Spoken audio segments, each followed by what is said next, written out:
choose Jamaica. He met his first wife while studying at the London School of Economics. They had one daughter, Rachel. Though his first love was journalism, Michael returned home to find his political destiny already laid out for him. I recall telling him that I didn't think the PNP was radical enough, and he got very angry. Manley was very good at getting angry and losing his temper when he said that if you want to be a Che Guevara, you can go to the hills, but I'm not into that.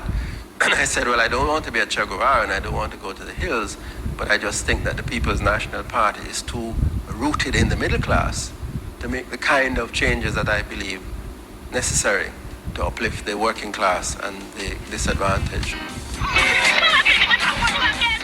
When Norman Manley died in 1969, Michael became leader of the People's National Party. Jamaica desperately needed new direction. Manley believed he knew what had to be done and how to take the people with him. There was a thing called the bandwagon, which grabbed artists, popular artists, and went around the country to different locations. There was the whole business of getting away from the ostentation, that the official dress was going to be shirt jacks.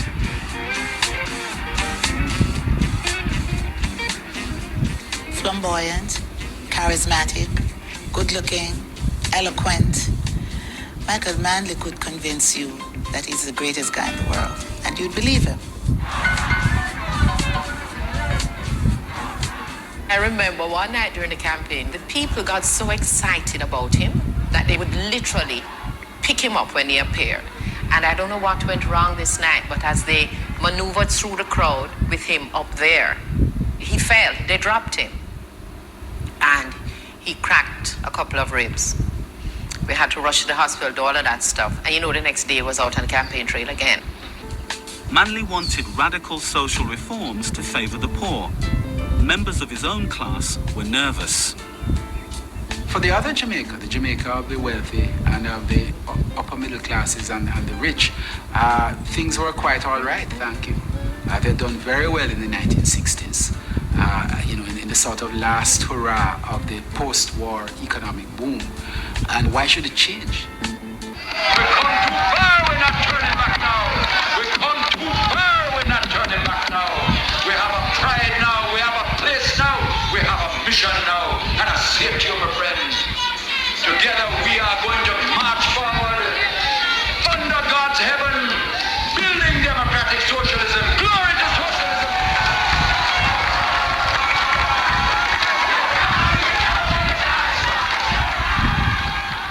Michael Manley said, yes, people, better must come. He just bucked the system. He just went in there and picked up Jamaica by the roots and turned it upside down.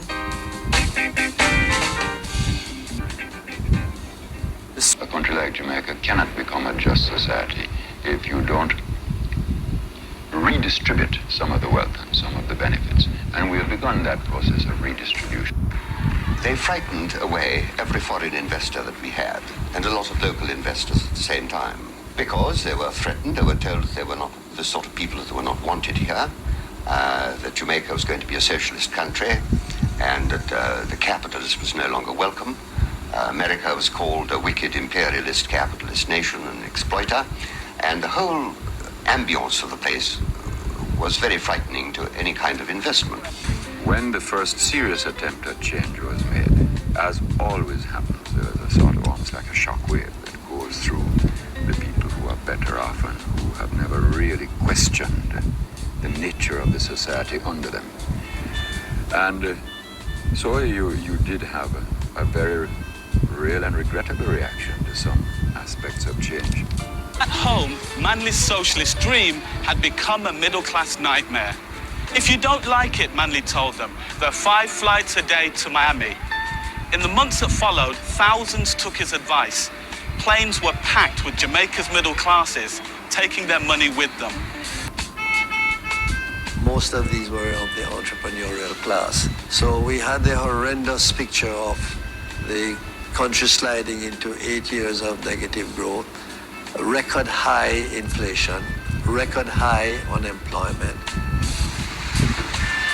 With the wealthy leaving in droves and US aid cut from $13 million to a mere $4, Manley was in deep trouble. What he saw was an American conspiracy to bring him down. Kissinger was staying just outside of Ocherias, and he asked Michael to come down and see him. And Michael talked to me about that, and I said, but I don't understand why you're prime minister. Why are you going down there to see him? And he said, because he asked me to come down and see him. I said, you're prime minister. He comes to see you at Jamaica House. And then Kissinger came in and saw him at Jamaica House. Kissinger asked Manley to condemn Castro's decision to send troops into Angola to fight South African-backed forces. Manley refused, showing solidarity with Castro and his utter contempt for apartheid. Kissinger doesn't come down here and, stick his finger in Manley's face. He box his finger out of your face. That is almost a national cultural reaction to it. Now there are certain people in the world. Say now, why are we taking this risk to anger the United States of America? And the answer is this: we are not angering the United States of America. They are angering themselves. They are not going to tell me what relationship I have with Fidel Castro. We have that friendship with Cuba as part of a world alliance of third world nations that are fighting for justice for poor people in the world. And I tell you as the party leader, as long as this party is in power, we intend to walk through the world on our feet and not on our knees. We paid for it, we paid for it dearly in terms of aid. But let me tell you how destabilization works. They will go in, the secret group that is trying to mash up the country will go in among the youth and find one that look like a leader. And they call him one side and they say, hey brother, we drop you $1,000 on the side if you get the boys tomorrow night to go down across the road and carry out a raid. But him don't know that it is a destabilization agent that has paid somebody to come among him and sell the idea of starting a bitch of a street fight.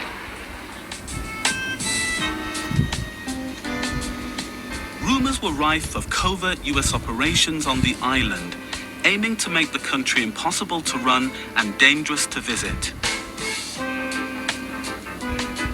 It would be known that some famous syndicated columnist of the United States was going to come to spend a week resting in some villa. And mysteriously, the first night he's there, gunmen would arrive and start firing guns round and round his villa. Nobody would be hurt. By the next morning, he's in a state of terror. He flies home, and 79 newspapers across America read the story of the violent, terrible society disintegrating with gunmen the next morning. So you get the next few thousand tourist cancellation. Suddenly, guns were everywhere. Michael's allies saw this as proof of a CIA plot. It was designed to remove the Manley government because he was too friendly with Cuba. That move the world for Michael Manley, for the people's man. Yeah. Him see the people, him see the struggle of the people. Go off fight the last man, go off for the people all the while. Put up on people, go off for the people all the way. Michael had enough grassroots support to win the 1976 election, but the crisis still deepened. Foreign businesses found more friendly places to invest their money. We actually had to fight a civil war to save our country at that time. The militancy that Manley brought through socialism made it now something that wasn't around the corner and behind the scenes, but right out in the open. Whereas before there was coexistence, there was rivalry. I'm a JLP man, I'm a labor right. I'm a PNP man, I'm a comrade. And my party better than yours or whatever. But it didn't come to people killing each other. As it got hardened, it came to that. The gangs of Tivoli and Trenchtown helped themselves to the imported weaponry. Rival politics had become sectarian, with daily battles between PNP and JLP supporters. Shootouts left hundreds dead and others caught in the crossfire. We were actually pinned down in a particular area for 2.5 hours this morning, while nothing less than 2,000 rounds of ammunition were fired. We cannot and will not stand by and allow this sabotage of our country to continue. The Cabinet has accordingly advised the Governor General to act and proclaim a state of public emergency. When they called the state of emergency, they locked up all the frontline leadership of the Jamaica Labour Party, the frontline workers. I was one of those who was locked up. I was detained for 7 months, kept in indefinite detention, no charge. Of greater concern, the urban poor were losing patience. Michael Manley had no choice but to bow to US pressure as his socialist dream of a free, equal, independent Jamaica crumbled before his eyes. He went to the World Bank and effectively handed over the running of the country to the IMF. Jamaica's future would now be in the hands of foreigners. He was, sort of proud person who felt that although your country was small, that you had rights like everybody else. And I think he realized the extent to which these rights were going to be withdrawn. Less than 20 years of independence had brought the island back to financial slavery. The IMF loan of 29 million was not enough and came with strings attached, which put an end to social reforms and led to shortages. We can't get oil, we can't get detergent, we can't get flour, we can't get rice. Well, everything on a whole you can't get. Oh no, Mr. Iron, your mountains we will not climb. For some crazy reason, I chose to have a baby in that 1980 election year. And he was premature. He was in the hospital for about 3 weeks in the intensive care unit at the hospital for premature babies. And I was able to interact with working class mothers on a day-to-day basis. We'd all come to visit the baby and our babies, and we'd talk. And one of the things we talked about was the shortage of foodstuff.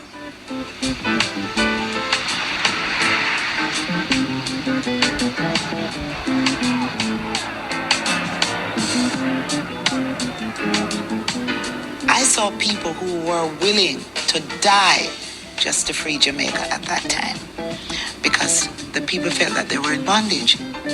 There are people who left Jamaica who died abroad, very, very unhappy and very sad. There are people who still live abroad who swear they'd never come back to Jamaica because it was such a bad experience for them. It was the downfall. I'm telling you, it was a period where people hated him. They really hated him.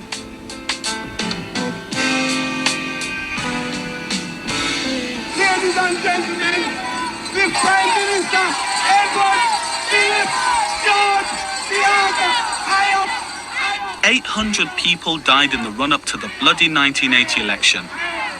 Manley was on the ropes. In a bitter contest, he finally conceded to his rival, Edward Tiaga.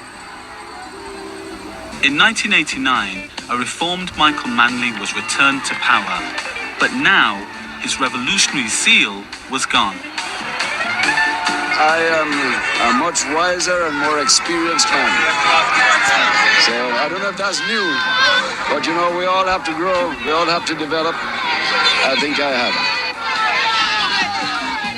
The broad majority of people who voted for him expected that he would resume the policies of social reform which had begun in the 1970s and were sorely disappointed when they were very different.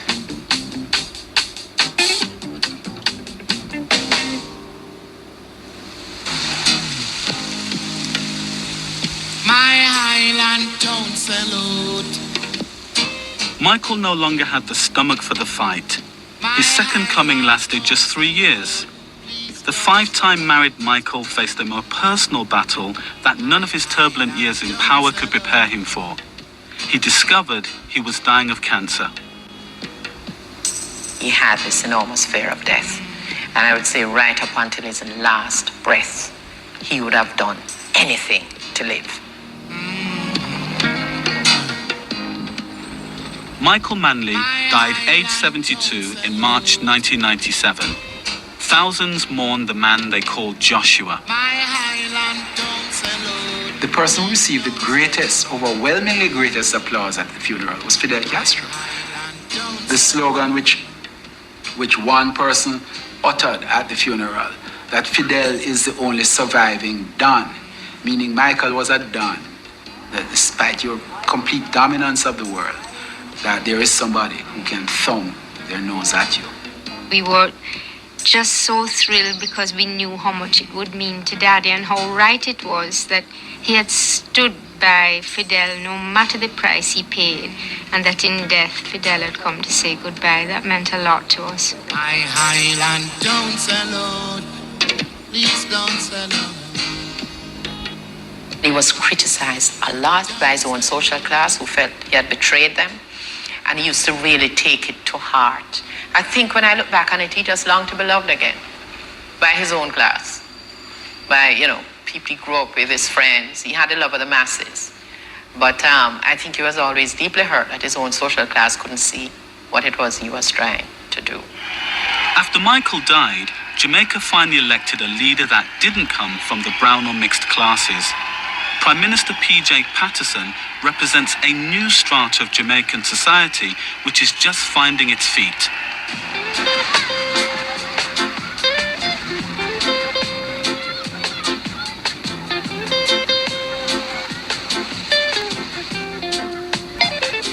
The darker skinned Jamaican has become more confident and has become more domineering, and will not put up with a lot of what would take place in the earlier days.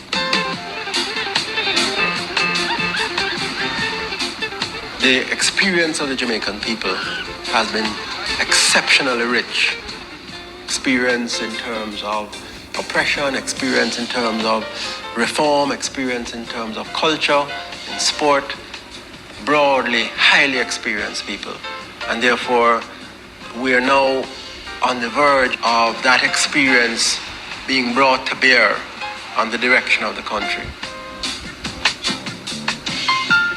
Jamaicans essentially are people who want their freedom, and they want to retain their freedom, and they will die fighting for their freedom. From the university to the sports field, great men and women in arts, education and politics have their roots here. A small island of some 2.5 million people has made a big impact overseas. Like many with roots in Jamaica, I find myself wondering though, what would have happened if Manley's vision had succeeded? Would he have made Jamaica a beacon to other post-colonial societies and the envy of the Caribbean?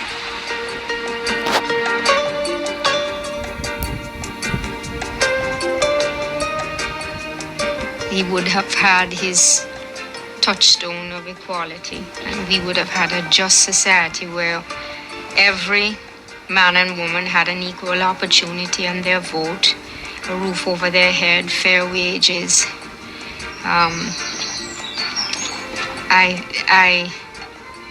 I think the sad thing is that they raced so hard and they genuinely moved mountains. And I honestly believe we almost made it.